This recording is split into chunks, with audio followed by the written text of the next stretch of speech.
दोस्तों फाइनली इश्क तुमसे हुआ ड्रामा सीरियल की नेक्स्ट एपिसोड में जैसा सोचा था वैसा ही होने वाला है। फाइनली अब अहमर का भी दिल गुल्स की तरफ से उठने लगा है। अहमर जो कि गुल के लिए अपनी जान और माल लगाने को तैयार था, अब उसको गुल ही बहुत ज़्यादा बुरी लगने लग गई है। दरअसल अहमर के अंदर ये जहर डालने वाला कोई और नहीं बल्कि इसकी अपनी सगी माँ और नौशी शामिल हैं, क्योंकि अहमर बहुत ज़्यादा पजल हो गया है। उसको कुछ समझ नहीं आ रहा कि ना जाने सच कौन बोलता है और कौन झूठ बोलता है। दूसरी तरफ गुल बहुत ही ज़्यादा परेशान है कि गुल के यहाँ औलाद नहीं हो रही। औलाद के लिए गुल बहुत ही ज़्यादा मशक्क़त करती है, इधर उधर डॉक्टर्स के पास जाती है, अपना चेकअप करवाती है और अहमर का भी करवाती है। अब गुल कहती है अहमर को कि अहमर मुझे मेरी एक दोस्त है, उसने बताया है एक डॉक्टर का, हम दोनों वहाँ पर चेकअप करवाएंगे। जिस पर अहमर को इंतहा से ज़्यादा गुस्सा चढ़ जाता है और कहता है कि बस कर दो गुल, तुम मुझे और मज़ीद कितना जलील करोगी? क्या तुम मुझे बताना चाहती हो कि तुम माँ बन सकती हो, मैं बाप नहीं बन सकता?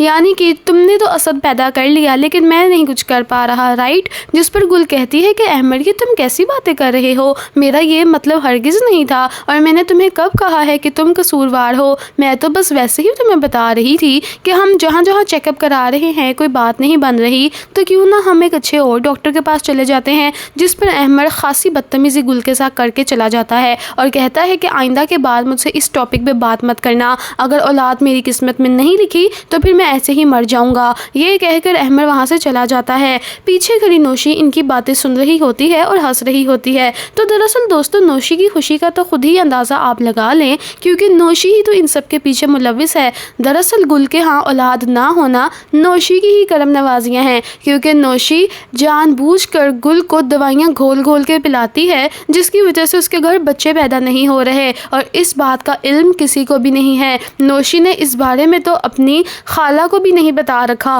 क्योंकि वो जानती है कि अहमर की माँ किस कदर अहमर से मोहब्बत करती है और वो अहमर की औलाद को देखने के लिए कितनी ही बेताब है। लेकिन अभी ये बात अगर किसी को बता देगी तो नौशी का तो पत्ता कट जाएगा, इसलिए इसने इस वारदात में किसी को भी मुलविस नहीं कर रखा। खैर दूसरी तरफ अब नफीस और रईस दोनों भाइयों ने ये फैसला किया है कि जायदाद का बंटवारा कर देना चाहिए, क्योंकि इस घर में तो किसी की दाल पक ही नहीं रही। रईस अपनी माँ के पास जाकर ये कहता है कि अम्मा मैं सोच रहा हूँ कि हम सब एक दूसरे को हिस्सा दे दें और जिसके हिस्से में जो आता है अपना अपना घर अलहदा कर लें। जिस पर इसकी माँ कहती है कि रईस तुम कैसी बातें कर रहे हो, अगर नफीस ये बात करता तो समझ में भी आती, क्योंकि वो तो मेरी सौतेली औलाद है, लेकिन तुम तो मेरे सगे बेटे हो ना, तुम ऐसी बातें क्यों कर रहे हो? जिस पर वो कहता है कि अम्मा बात सगे की या सौतेली की नहीं है, बात असूलों की है। मैंने ऐसी क्या बात कर दी है जो आपको बुरी लग पड़ी है? मैंने तो बस यही कहा है ना कि जिसका जो हिस्सा बनता है चला जाए अपने अपने घर में। खैर ये बात जब सुनती है पिंकी और फातिमा तो उनके तो कलेजे में ठंड पड़ जाती है, क्योंकि वो तो इतने अरसे से ऐसी ही बात सुनने की मुंतज़िर थी जो कि आज रईस ने कर ही डाली है। दूसरी तरफ सुरैया कहती है कि अगर आप लोग अपना अपना हिस्सा लेंगे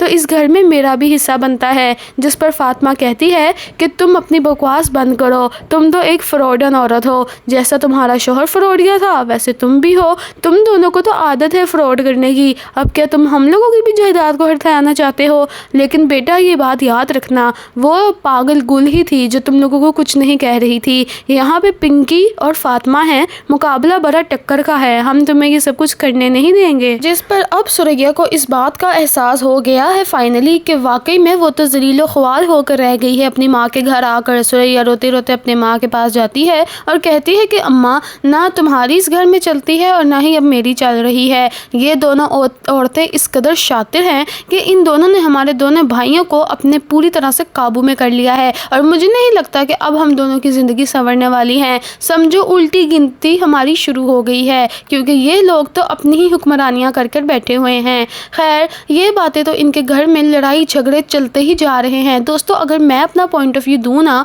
तो नेक्स्ट एपिसोड में मज़ीद मुझे लग रहा है कि अब सुरैया ने बहुत ही ज़्यादा बुरे दिन देखने हैं, क्योंकि सुरैया और इसकी माँ ने बहुत ज़्यादा गुल पर जुल्म सितम किए हैं, बशमूल नफीस के भी, क्योंकि नफीस की बीवी पिंकी ने तो इसका सारा मालो दौलत लेकर चले जाना है। पिंकी तो सिर्फ इसी इंतज़ार में है कि कब नफीस को कोई हिस्सा मिले और पैसे मिले और भारी रकम इनके हाथ लगे और वो वहाँ से फ़रार हो जाए। नफीस का तो अंजाम यहाँ से ही पूरा हो जाना है। दूसरी तरफ सुरैया का नोमी जो कि पूरी ज़िंदगी अब जेल में ही रहना है, उसका भी कोई बंदोबस्त नहीं होने वाला। گیا. اور رہی بات اس کی ساس کی تو ساس کی تو ویسے ہی زندگی بیچاری کی تھوڑی سی رہ گئی ہے, 1-2 دن کی اس کی زندگی ہے وہ بھی ختم ہو جانی ہے. لیکن اب گل کے لیے تھوڑا سا مشکل وقت ہے کیونکہ نوشی کا اصلی چہرہ بے نقاب کرنا بڑا ہی مشکل دکھ رہا ہے, کیونکہ نوشی جان بوجھ کر گل کی اور احمد کی نسل مٹانے کے کام میں لگی ہوئی ہے. لیکن نوشی کی اس حرکت کا اس کی ممانی کو جب پتہ چلے گا نا تو بشرا نے تو نوشی کو گھر سے دھکے مار کر نکالنا ہے اور یہ کہنا ہے کہ تم میری ہی پیٹھ پیچھے چھڑا گھومتی رہی نوشی, میں تو تمہیں اپنی بیٹی مانتی تھی. تو دوستو نیکسٹ ایپیسوڈز بڑی چند رہ گئی ہیں کیونکہ یہ ڈرامہ سیریل تو اب 54 ایپیسوڈ پر جا پہنچا ہے. آنے والی چند ایپیسوڈ میں مزید کیا کیا ہونے والا ہے جاننا چاہتے ہو چینل کو سبسکرائب کر دو. تب تک کے لیے اللہ حافظ.